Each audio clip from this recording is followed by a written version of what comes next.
Shalom, Assalamualaikum warahmatullahi wabarakatuh.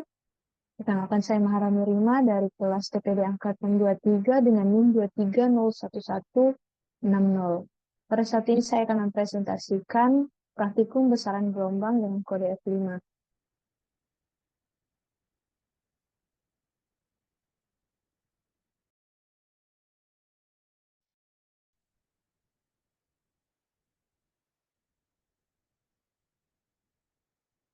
Praktikum saya pada saat ini yaitu bab 1 pendahuluan, bab 2 dasar teori, bab 3 metodologi, bab 4 analisis data dan pembahasan, bab 5 kesimpulan dan saran.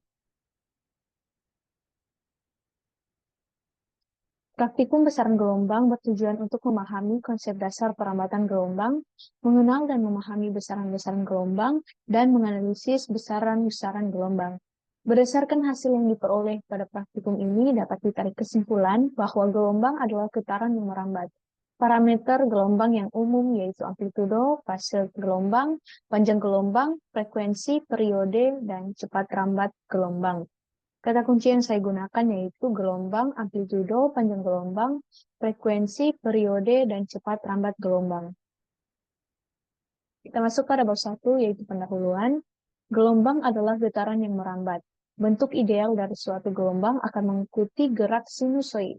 Selain radiasi elektromagnetik dan mungkin radiasi gravitasi yang bisa berjalan lewat ruangan hampa udara, gelombang juga terdapat pada medium yang karena perubahan bentuk dapat menghasilkan gaya pegas.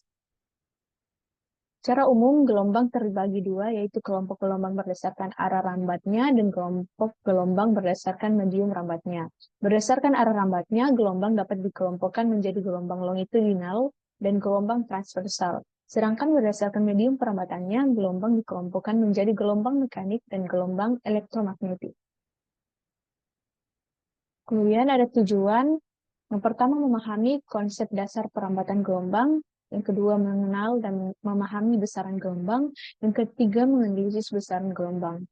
Kemudian ada permasalahan. Yang pertama, bagaimana memahami konsep dasar perambatan gelombang.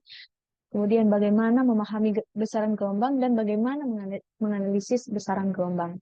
Kita masuk pada bab 2, dasar teori. Gelombang adalah energi yang merambat dari satu titik ke titik lainnya. Berdasarkan arah getarannya dan arah rambatnya, gelombang diklasifikasikan menjadi dua jenis, yaitu gelombang transversal dan gelombang longitudinal. Gelombang transversal terdiri dari bukit dan lembah. Gelombang longitudinal adalah gelombang yang arah rambatnya searah dengan arah getarannya. Gelombang longitudinal terdiri dari rapatan dan renggangan.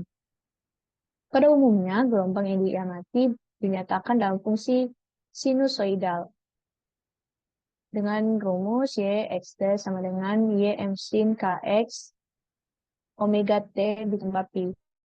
Nah, yaitu adalah gerakan partikel, YM adalah amplitudo, KX kurang omega T tambah Pi adalah fase gelombang, omega adalah frekuensi sudut, K adalah bilangan gelombang atau konsta gelombang.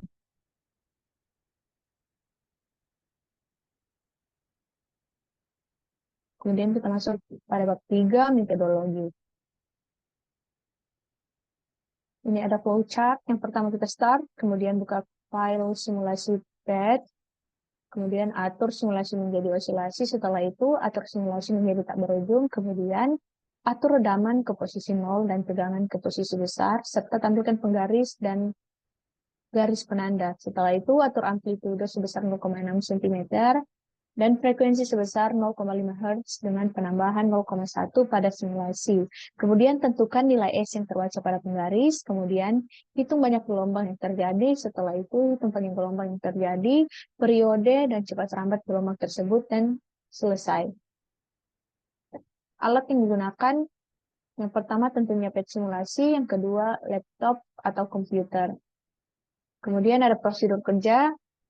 Yang pertama buka simulasi PET, setelah itu atur simulasi menjadi oscillate, kemudian atur simulasi menjadi no end, kemudian atur damping ke posisi known dan tension ke posisi height, serta tampilkan rollers dan reference line.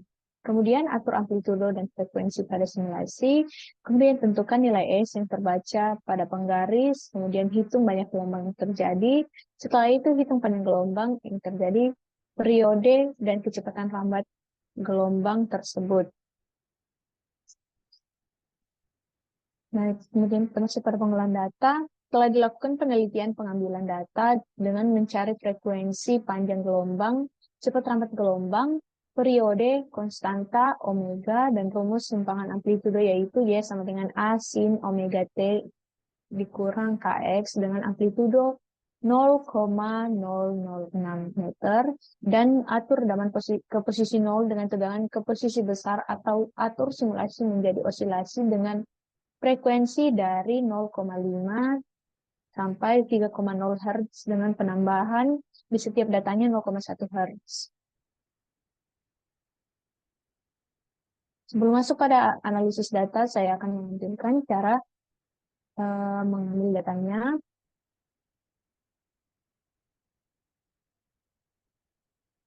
Ya, di sini yang pertama kita atur ke oscillate, kemudian atur amplitudonya 60 cm, 0,60 cm, kemudian frekuensinya 0,5 Hertz, dampingnya non, tensionnya high, rulers diadakan, rulersnya, setelah itu no end, nah, kemudian kita atur slow motion agar lebih mudah untuk mengambilnya, start, stop. Oke, dari sini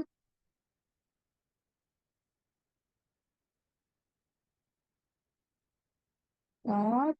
Nah, dari sini, dari ujung sini kita ambil yang rata dengan garis reference line. Oke, ini. Jadi dari sini kita dapat lambdanya dari sini 6,3 dibagi dengan 1 lembah dibagi 0,5. Jadi kita dapatnya 0,124 meter. Dan begitu seterusnya, tambahkan frekuensinya sampai dengan 3,0 Hz. Oke, lanjut. Masuk pada bab 5, analisis data dan pembahasan.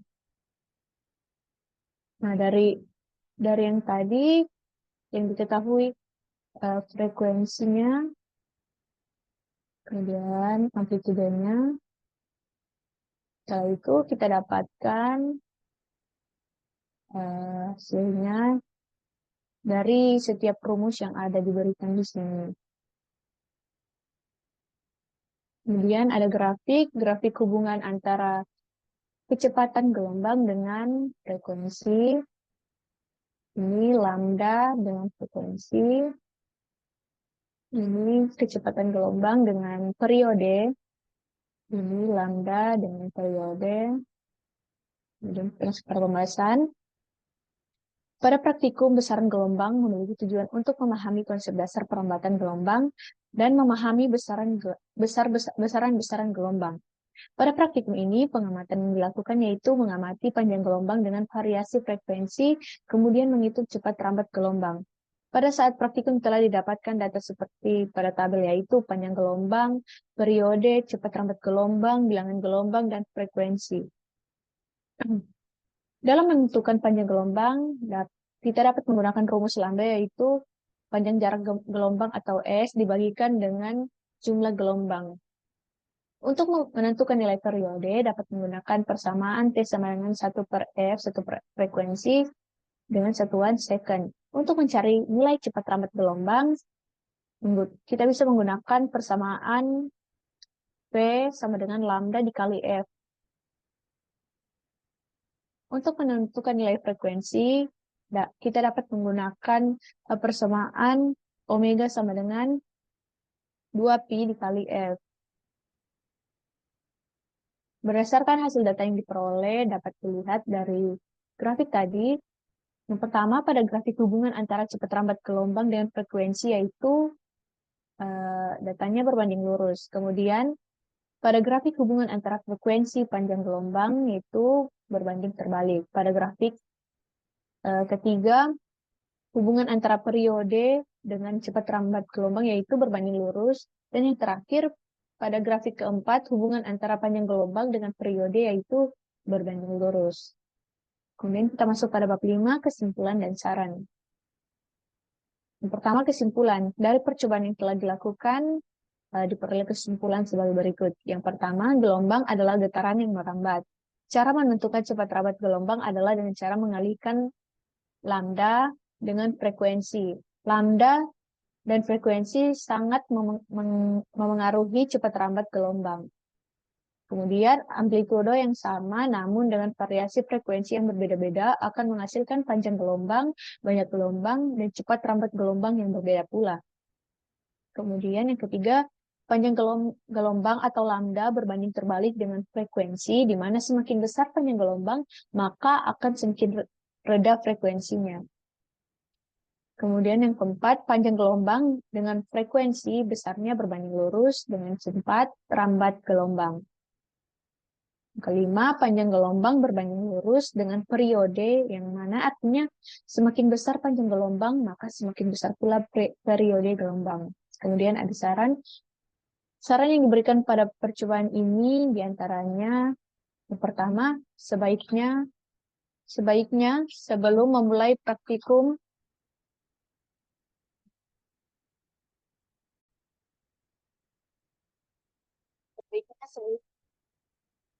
sebaiknya sebelum memulai praktikum diharapkan membaca modul yang telah diberikan agar paham saat melakukan praktikum.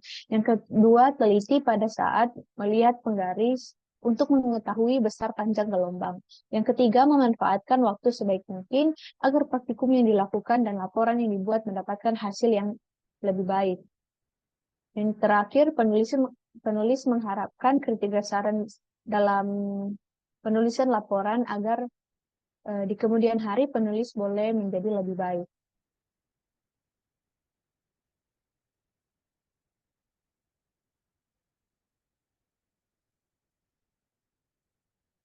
Sekian presentasi dari saya. Mohon maaf bila masih terdapat banyak kekurangan. Wassalamualaikum warahmatullahi wabarakatuh. Shalom.